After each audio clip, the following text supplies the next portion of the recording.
How's it going, guys? So today I got a weird one. I'm welding up this custom intake that somebody randomly hit me up about. It is all aluminum, some cast aluminum, some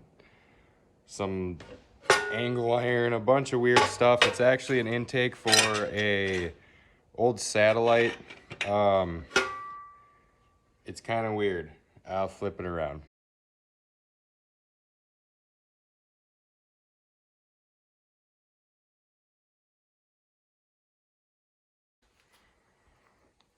So this is a carbureted car, and he's got this carb hat here, and it's going to be supercharged, and he's got this cover over it that he's got all custom, and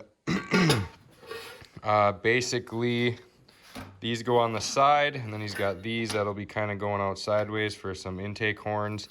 And yeah, I'm just welding it up. I have no idea. I guess some gauges go here so he can watch everything, because it's supercharged and it's carbureted, and it's really vital to watch all your air fuel temps and all that.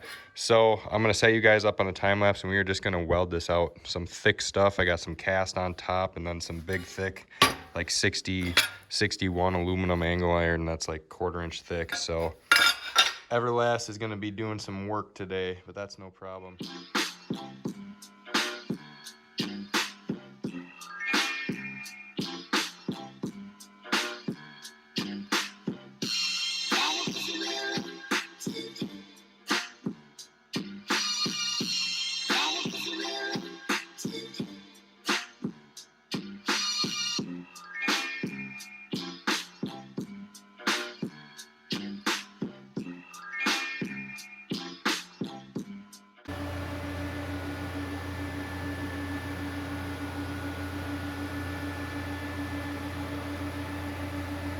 Yeah, I'm super happy with that.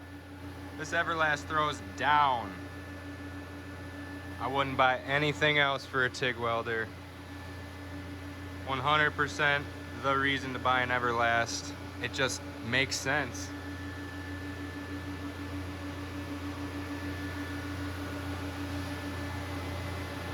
Let's do that side. We'll be just about done. Just gotta throw these on.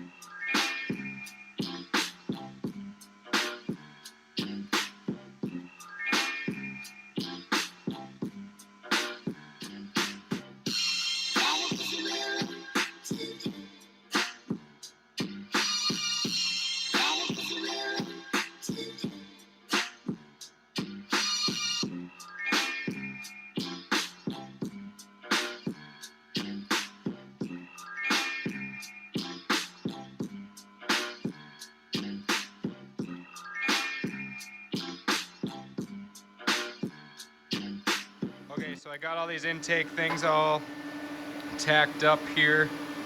So basically, I got that welded up. I got a little bit of it welded up, the front side there, bottom side there. So I have to just do the long welds and the 2 inside welds here. So we're gonna set you up on time lapse and bang those out, and then just the bottom side.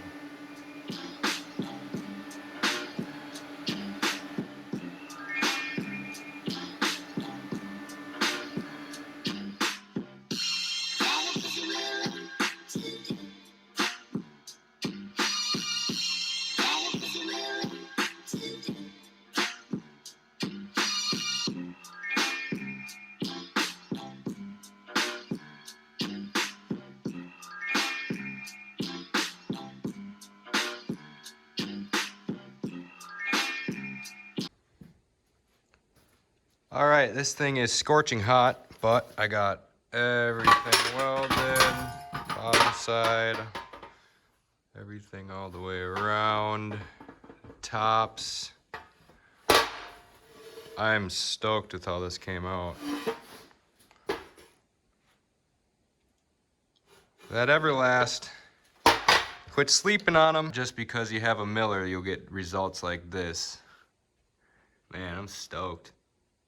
That looks so good.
Well, that's gonna be it for this intake build.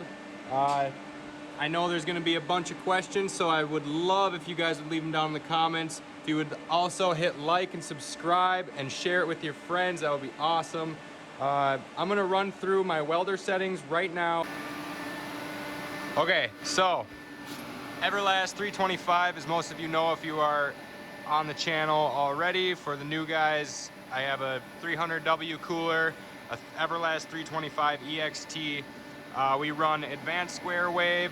You have electrode positive and electrode negative here for your ground, so you're gonna run electrode positive for your torch. So my memory is just set at 250. I just had it there because I use the foot pedal. AC frequency hertz, I have 125 for my balance percent or cleaning percent or EN. I got 70% or 30, and then downslope nothing, end amps 10, that's as low as you can go. Post flow 2.6, I usually have it around there doing aluminum because you don't really need as much. Pre-flow 5, it's always there for me. Upslope, starting amps 10, that's basic, and that's it. So as you can just see, running off of this square wave, advanced square, pedal, no pulse, normal setup, high frequency TIG, and that's it. It's basic. I'm running a CK Worldwide 230 series flex torch with a number 8 cup. I have 1/8 inch CK Worldwide laser tungsten, and I have 5356 3/32 filler rod, which I used on everything besides this weld right here, which I used an 1/8 inch filler rod. That's why it looks a little different.